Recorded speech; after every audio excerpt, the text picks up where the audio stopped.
حضرت عبداللہ بن ابی اوفا رضی اللہ تعالی عنہ بیان کرتے ہیں کہ ہم حضور صلی اللہ علیہ وسلم کی مجلس پہ موجود تھے کہ ایک بندہ حضور کے پاس آیا. اس نے آ کے عرض کی کہ اللہ کے حبیب، ایک جوان سال آدمی ہے اور اس کا وقت مرگ ہے. ہم اس کو کہتے ہیں کہ تم لا الہ الا اللہ پڑھو، اللہ کی وحدانیت کی گواہی دو، نبی پاک صلی اللہ علیہ وسلم کی رسالت کی گواہی دو، لیکن وہ یہ کلمات ادا نہیں کر پا رہا. حضور نے اس بتانے والے بندے سے فرمایا، کیا وہ بندہ نماز پڑھتا تھا؟ اللہ اکبر. صحابہ کرام نے آنے والے نے عرض کی کہ ہاں نماز پڑھتا تھا. گویا نبی پاک صلی اللہ علیہ وآلہ وسلم یہ بتلا رہے ہیں کہ یہ پرابلم اس بندے کو پیش آ سکتا ہے کہ جو بندہ نماز سے صرف نظر کرتا ہے، جو بندہ زندگی میں اللہ کے سامنے سجدہ ریز ہونے سے کوتاہی برتتا ہے. اس بات کا ڈر ہوتا ہے کہ کہیں آخرت میں اس توفیق سے وہ محروم نہ کر دیا جائے. تو بہرحال حضور اس کی بات سن کے اس کے ساتھ چلے گئے. صحابہ کرام کہتے ہیں کہ ہم بھی حضور کے ساتھ چلے گئے. جب حضور صلی اللہ علیہ وسلم اس بندے کے پاس پہنچے، اس نوجوان کے پاس، تو آپ نے اسے کلمہ طیبہ پڑھنے کی تلقین کی. تو اس نے حضور سے عرض کیا کہ اللہ کے حبیب، مجھ سے نہیں پڑھا جا رہا. نبی پاک صلی اللہ علیہ وآلہ وسلم نے لوگوں سے پوچھا کہ اس کا کیا معاملہ ہے. تو سید عالم صلی اللہ علیہ وسلم سے عرض کیا گیا کہ یہ اپنی والدہ محترمہ کی نافرمانی کرتا ہے. حضور نے پوچھا کہ کیا اس کی والدہ زندہ ہیں؟ انہوں نے عرض کیا کہ ہاں اس کی والدہ زندہ ہے. نبی پاک صلی اللہ علیہ وسلم کے حکم سے اس نوجوان کی والدہ محترمہ کو بلایا گیا.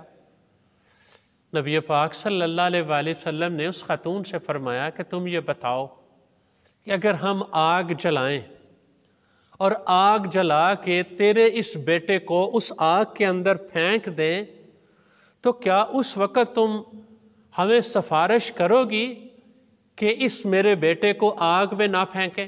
ہم نے کہا جی ہاں، اس وقت پھر میں یہ سفارش کر دوں.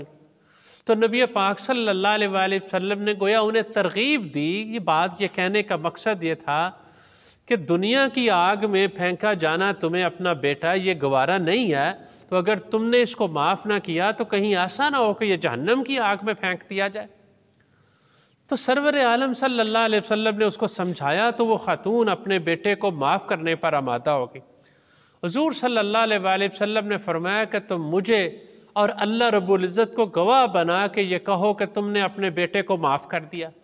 تو اس نے نبی پاک صلی اللہ علیہ وسلم کو گواہ بنا کے کہا کہ اللہ کے رسول، میں آپ کو گواہ بنا کے کہتی ہوں اور میں اللہ تعالیٰ کو گواہ بنا کے کہتی ہوں کہ میں نے اپنے بیٹے کو معاف کر دیا. جب اس نے یہ کیا تو میرے حضور نے اس سے یہ بات ارشاد فرمائی کہ اب پڑھو اشہد ان لا الہ الا اللہ واشہد ان محمدً عبدہ ورسولہ. تو اس نے بھی نبی پاک صلی اللہ علیہ وآلہ وسلم کے ان کلمات کو اپنی زبان سے دہرا دیا اور اب وہ ان کلمات کو دہرانے میں کامیاب ہو گیا. اور ظاہر ہے اس کی موت کا وقت قریب تھا. وہ کہتے ہی اس دنیا سے رخصت ہو گیا اور اس دنیا سے چلا گیا. نبی پاک صلی اللہ علیہ وآلہ وسلم جب یہاں سے نکلے تو حضور بڑے خوش تھے اور حضور صلی اللہ علیہ وآلہ وسلم فرما رہے تھے، اللہ کا شکر ہے، ساری تعریفیں اللہ تعالیٰ کے لیے ہیں جس نے میری وجہ سے اس بندے کو جہنم کی آگ سے بچا لیا. اللہ اکبر. حضور کو ہمارے ساتھ کیسی محبت ہے، حضور ہمارے کیسے خیر خواہ ہیں اور حضور ہمارے ساتھ کتنا پیار کرنے والے ہیں کہ جہنم سے آزادی پر حضور کو کیسی خوشی ملتی ہے. لیکن میرے دوستو، جو ساری بات کا خلاصہ اور نتیجہ یہ ہے کہ جو لوگ اپنے والدین کی نافرمانی کرتے ہیں، انہیں ناراض کرتے ہیں، اور اسی طرح وہ لوگ جو نماز کے معاملے میں کوتاہی کرتے ہیں، اس بات کا امکان، اس بات کا ڈر اور اس بات کا خطرہ ہوتا ہے کہیں آخرت کے وقت وہ اللہ کا ذکر کرنے سے اور اللہ کا نام لینے سے اور کلمہ طیبہ، اللہ کی وحدانیت کی گواہی اور حضور کی رسالت کی گواہی دینے کی سعادت سے محروم نہ ہو جائے.